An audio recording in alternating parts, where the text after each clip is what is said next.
Ladies and gentlemen, welcome back to another NFL reaction video slash new G Fuel taste test slash an unboxing of a package I got from Old Spice in the NFL slash some fantasy football start and sits for the upcoming weekend. I think today's video will actually be pretty fun, so before we hop right into it, don't forget to use code WyattzWorld on G Fuel, Waggle, or Prize Picks. By using my codes on G Fuel or Waggle, you'll save a discount on any of their awesome products. And by using my code at sign up on Prize Picks, you're going to guarantee yourself to win a free $50 with your first $5 entry. Friendly reminder that there is a Patrick Mahomes free square this weekend. All he needs is one passing yard for the entry to win. But always play responsibly, and let's get into the video.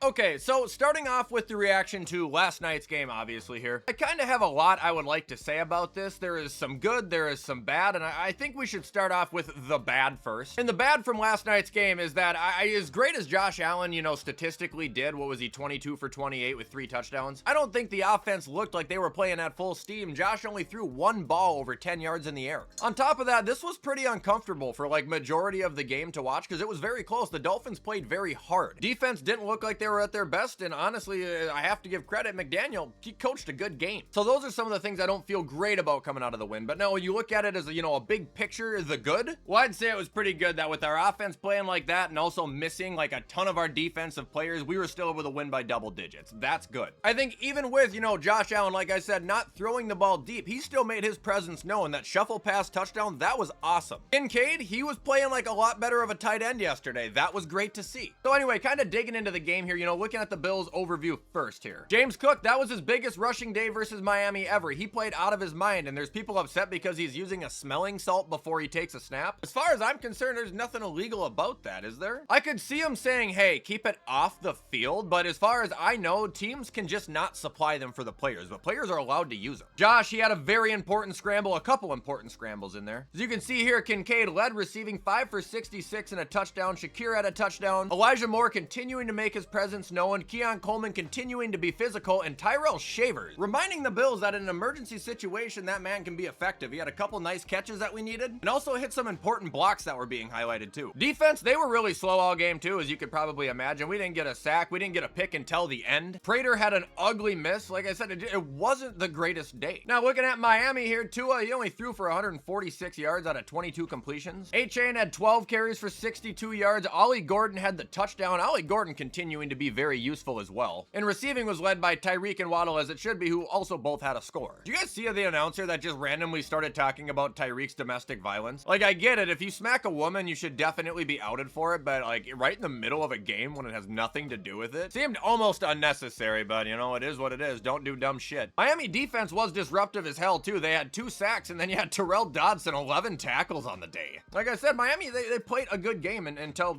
unfortunately Tua shit the bed. I gotta be honest, I feel bad for him. I really do, because like it's Tua's decision to make these throws in these clutch moments every time, but he is probably going through a world of hell right now. Also, it just makes his signing look not great at all. He's getting like $56 million a year or something. It was a team win.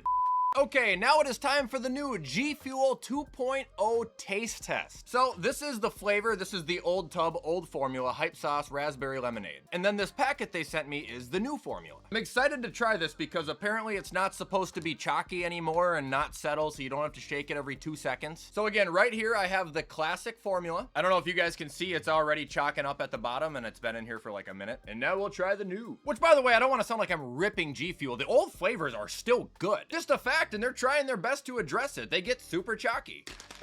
Okay, so here's a side-by-side. I mean, they look virtually identical. So, old formula. Pretty good. New formula. Ooh, wow, actually. Holy cow. I don't know how to describe it. The new is more flavorful, and it also has more of like a watery texture to it, rather than this is kind of, I don't know how to describe it. I always think this is kind of, it has like a thick texture to it, and that's probably because, it's always chalked up and stuff. This one's crystal clear at the bottom, and it's just a lot smoother of a drink with more flavor. I do think there is a massive improvement there, and I'm an honest guy. Now we have got an unboxing from Old Spice in the NFL. I think this is like one of the coolest things I've ever gotten since I've been a creator. Honestly, it's not like I mean, it is really cool. It's not like it's, you know, the super most valuable thing in the world. It's just to be recognized as a football creator and get this. I think it's an awesome gesture. Anyway, we'll show the thing in here that doesn't really fit in here, I should say. I mean, it fits me, but I didn't expect it at all. So they sent me a JBL headset that's compatible with literally every gaming console, but then they also sent me, you know, the lineup. So first thing we have is Goff the Chain deodorant. Then we have got the Saquon Soar body wash. Then we've got the Clutch Play CJ 2-in-1 shampoo and conditioner, followed up by the CD TD Old Spice body spray and another body spray titled Kittle Can Cook. And then they also sent me some swag. So Old Spice, seriously, thank you guys, because this package was elite. Okay, now we're moving on to the fantasy football start and sits. In this segment, I am going to have 5 starts, 5 sits. Well, actually 6 sits, because breaking news, Jaden Daniels is out this week. But I've also got 5 more players that I'm going to label as maybe/emergency options, which basically means I think they have a tremendous amount of upside, but you are taking a risk. So starting off with the starts, and these are players that I think you should absolutely play. First, we got Cooper Kupp. I think last week, coming off of 7 catches for 90 yards, going against the Saints this week, where obviously the attention is going to be focused on JSN, Cooper Kupp is going to get a lot of targets. Next up, we have Keenan Allen. Absolutely play him. Not only has he been extremely effective so far, but Pat Surtain is not going to be focused on the senior citizen running around the field. Matter of fact, I think there are 2 receivers on that team that are going to be looked at as a bigger threat than Keenan. With the Broncos having that sticky defense, Herbert's going to hit who's open, who I think will be Keenan Allen. Next player we got is Jacory Krosky-Merritt, or Merritt, however I say it. For 1, Austin Eckler is hurt. For 2, Marcus Mariota is starting for their team. And for 3, Marcus Mariota is starting for their team. I do not see them throwing the ball unless they absolutely have to. I think this guy is going to get a lot of action. 4, this one's very obvious, but Rome Odunze, if you for some reason are debating on starting someone else over him, you better make sure that's a really damn good option. He is the man in Chicago now. And 5, Drake May. He has been a very solid fantasy quarterback so far this year in the 2 weeks that he's played. Now he's going against a Pittsburgh defense that has just looked like they have been gassed all year long so far. I think he'll have the opportunity for both passing and rushing touchdowns once again this week. Now moving on, we have the fantasy sits, meaning I do not suggest playing these players at all. Starting off, give me Breece Hall. Dude, he had a great week 1, then he got shut down by Buffalo after about the first drive, and now he's going against Tampa Bay, a team that just absolutely wrecked Bijan Robinson a couple weeks ago, and also made Houston suffer last week outside of one blown up run at the end. Next sit I have is DK Metcalf, with rumors swirling that Christian Gonzalez is going to make his season debut. I don't think DK Metcalf is going to see more than about 3 or 4 targets all day, even if Christian Gonzalez is not back. Mike Vrabel is going to throw everything he has at who he sees as his biggest threat, and without a doubt, both physically and talent-wise, that's DK Metcalf. Moving on, we have Cortland Sutton, coming off a week where he just had 1 reception for 6 yards, going against the Chargers, who just tormented Geno Smith into oblivion last week. I again see Cortland Sutton as a little bit of a risk to play. I mean, he always has the touchdown upside. He's always going to be a red zone target, but I feel like Harbaugh is going to have him in a blender as well. Next up, we have Jerry Jeudy.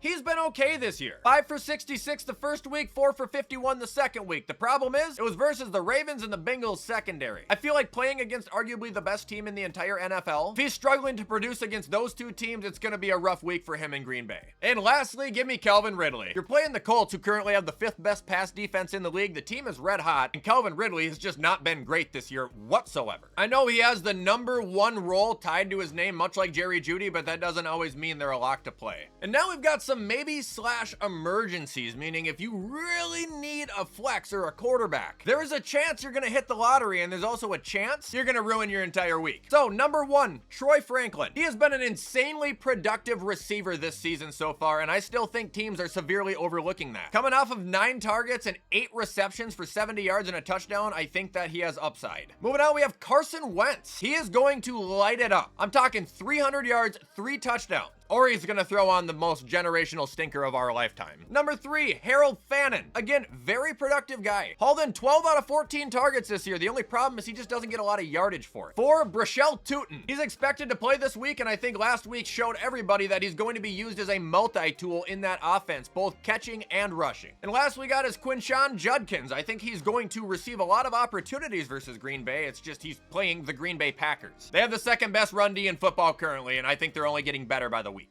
And that is going to do it for today's video, ladies and gentlemen. I hope you guys enjoyed yourselves. If you want to show support to the video, please do it. You know I appreciate it. But in the meantime, I'm going to get this whipped up so you can watch it on time. Hope you guys have a great weekend. Stay safe, and I will see you in the next video.